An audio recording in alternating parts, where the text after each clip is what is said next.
বন্ধুরা, হিমছড়ি পাহাড়ের শেষ প্রান্তে ফটোশুট করার জন্য একটি জোন আছে। যে আমি এখন হিমছড়ি দেখেন, যে পাহাড়ের উপর থেকে যে ঝর্ণার জল সেটাই কিন্তু আসছে সামনে, কিন্তু ঝাউবন আর এই যে সমুদ্রের যে ঢেউ, ভাই অস্থির একটা পরিবেশ। এখান থেকে আর একটু দেখাচ্ছি আপনাদেরকে সাগর। আমার সব দিনই সাগরটাই বেশি পছন্দ আমার। আর আমাদের সফর সঙ্গীরা কিন্তু অনেক কষ্ট করে এখানে উঠেছে। এখানে সব থেকে বেশি সৌন্দর্য সেটা হচ্ছে এখান থেকে সাগর দেখা যায়।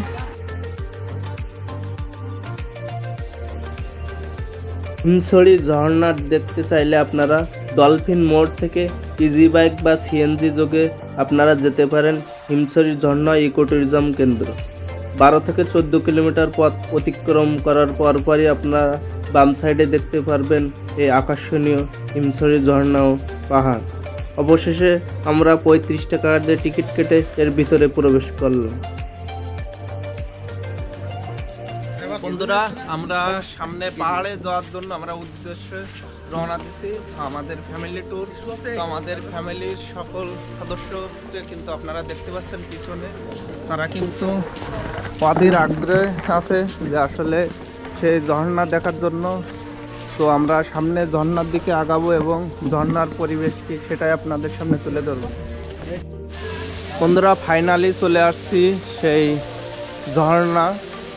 আর আমাদের সদস্যরা কিন্তু আসলে ঝর্ণার এই যে ফিল সেটাই অনুভব করছে। তো আপনাদের আর একটু সামনে দেখাবো।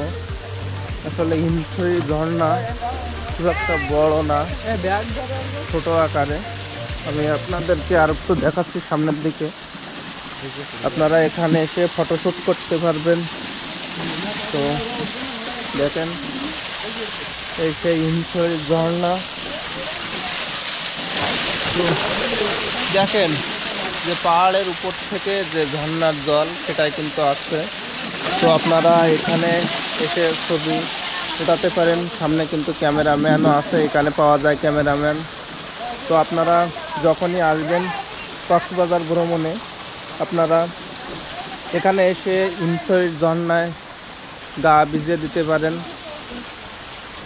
তো আপনাদের দেখানোর জন্য কিন্তু আসছিলাম। আর আমরা এখন ওই সাইডে যাব, সেখানকার পরিবেশ কি সব কিছু আপনাদের সামনে তুলে ধরব।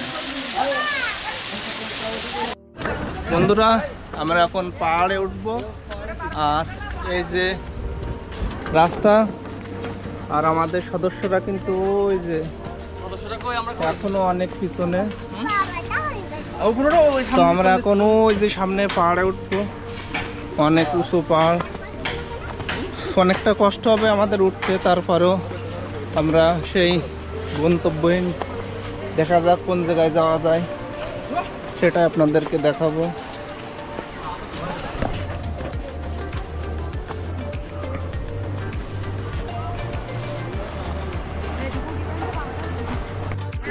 আমরা একেবারে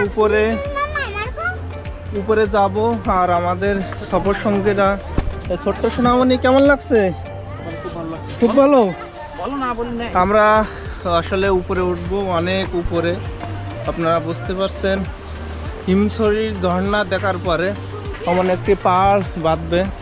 আর সামনে কিন্তু সমুদ্র সৈকত দেখা যাবে। তো আমি আরো সামনে গিয়ে আপনাদেরকে দেখানোর চেষ্টা করব আসলে কি কি দেখার আছে। তো আমরা একেবারে শেষ প্রান্তে যাওয়ার পরে আপনাদের দেখাবো কি আছে সেখানে। বন্ধুরা, হিমছড়ি পাহাড়ের শেষ প্রান্তে। আর আমাদের সফর সঙ্গীরা কিন্তু অনেক কষ্ট করে এখানে উঠেছে। এখানে সব থেকে বেশি সৌন্দর্য সেটা হচ্ছে এখান থেকে সাগর দেখা যায়। আসলে সুন্দর একটি পরিবেশ, সেটা হয়তো আপনারা এই পাহাড়ে না উঠলে বুঝতে পারবেন না। পাহাড়, সাগর, প্রাকৃতিক পরিবেশ সব মিলে একটি অন্যরকম পরিবেশ। আর আপনাদের উদ্দেশ্যে একটি কথা বলি, যাদের হার্টের সমস্যা তারা এত উপরে উঠবেন না। আর এখানে উঠতে বেশ খানিকটা কষ্ট হয়েছে। তো আপনারা যারা এখানে উঠতে চান, আপনারা অবশ্যই পানির বোতল সাথে করে নিয়ে আসবেন, যাতে করে আপনাদের একটু কষ্ট কম হয়।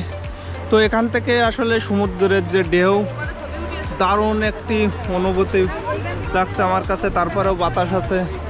তো আমাদের সদস্যরা সবাই কিন্তু এখানে একটু রেস্ট নিচ্ছে, এখানে বসারও ব্যবস্থা আছে। তো আমরা এখন সামনের দিকে যাব এবং সামনের পরিবেশটা আপনাদের সামনে তুলে ধরব। বর্তমানে আমি আছি হিমছড়ি, যে পাহাড়ে সর্বোচ্চ চূড়ায়। আর এখানে কিন্তু আমাদের ফ্যামিলি সবাই কষ্ট হলে উঠেছে। আর এখানে আপনারা ফটোশ্যুট করার জন্য একটি জোন আছে। যে আমি এখন হিমছড়ি, আসলে ভাই টাকা থাকলে সব কিছু হয় না। পিছনের যে পরিবেশ, যে ভিউটা, আসলে আপনারা যারা আসবেন না তারা আসলে বুঝতে পারবেন না। আপনারা যারা কক্সবাজারে আসবেন, এই হিমছড়িতে আসবেন, আর এখানকার যে পরিবেশ আসলে আপনাদেরকে না দেখালে বুঝতে পারবেন না। সামনে কিন্তু ঝাউবন আর এই যে সমুদ্রের যে ঢেউ, ভাই কষ্টের একটা পরিবেশ। আপনারা কক্সবাজারে আসলে অবশ্যই আসবেন এখানে। তো এখানে অনেকেই ক্লান্ত। আর দেখেন এখান থেকে আর একটু দেখাচ্ছি আপনাদেরকে সাগর। আমার সব দিনই সাগরটাই বেশি পছন্দ। আমার ম্যাক্সিমাম ভিডিও কিন্তু আপনাদেরকে সাগর বা বড় নদী বা যে পাহাড় বা অনেক সময় সমুদ্র দেখেছি, সুন্দরবন, এগুলো কিন্তু আমার পছন্দের জায়গা। তো আসলে এখানে দেখেন এই হিমছড়িতে খুব দারুণ একটি পরিবেশ। তো এখান থেকে আসলে বিভিন্ন সাইডে যেতে পারবেন। সামনে অনেক পাহাড় আছে। তো আমরা মেলা জায়গায় ঘুরবো, যার জন্য যাব না। সামনে কিন্তু অনেক উঁচু পাহাড় আছে, আপনারা এখানে ছবি উঠাতে পারবেন। তো আপাতত আজকের ভিডিওটি এই পর্যন্তই। দেখা হবে অন্য কোনো জায়গায়, অন্য কোনো ভিডিওটির মাধ্যমে। সে পর্যন্ত আপনারা ভালো থাকবেন, সুস্থ থাকবেন। ধন্যবাদ সকলকে।